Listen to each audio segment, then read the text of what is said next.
hold an unconscious bias? So a few days ago I saw this test that you can take online to see if you hold an unconscious bias. So I took the test and it turns out that yes, I have an unconscious bias as well, even though I grew up as the only Asian, well, half Asian kid in my school in Germany, and I know what it feels like to be different, and I wouldn't want anyone else to feel that way. So I became really curious about unconscious bias and how it influences our behavior. Most of us don't really want to admit that we hold an unconscious bias, but we do. And it's not because we are prejudiced, but it's because of the way that our brain functions.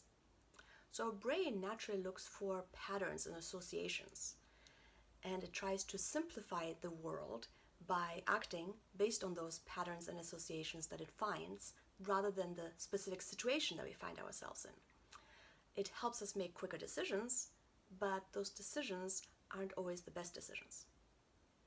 So we can't erase unconscious bias, but we can become more aware of our cognitive biases, and then we can counter the effects wherever possible. So there are many studies that have been done and that show that implicit biases exist. So here's just a few examples to show how detrimental they can be.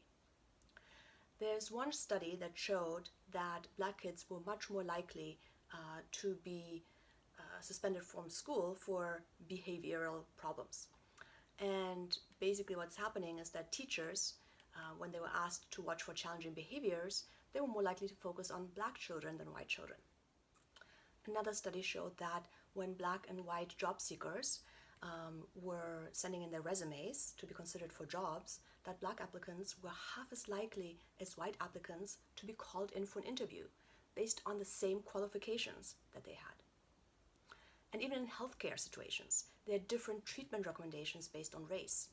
They actually looked through a number of studies, over 20 different studies, and they found that in terms of treatment recommendations, that black people who are being treated were 22% less likely to be given pain medication than white patients.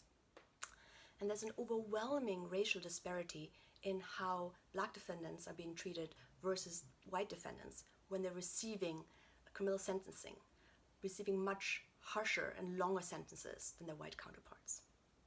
So those are just a few examples, but the effects can be devastating. So what can we do?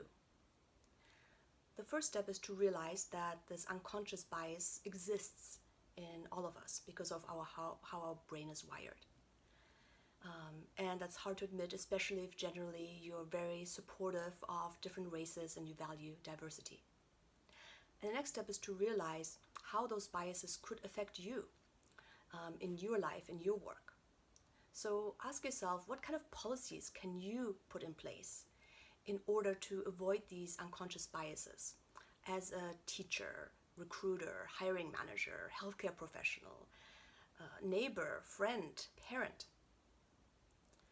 I know that it may take a while until we can change all the systemic injustices that exist, but we can start by looking at ourselves and our own lives and the unconscious biases that exist there, and can start to eliminate them. Thank you for listening, and I wish you much love and peace in the week ahead. Thank you. Bye.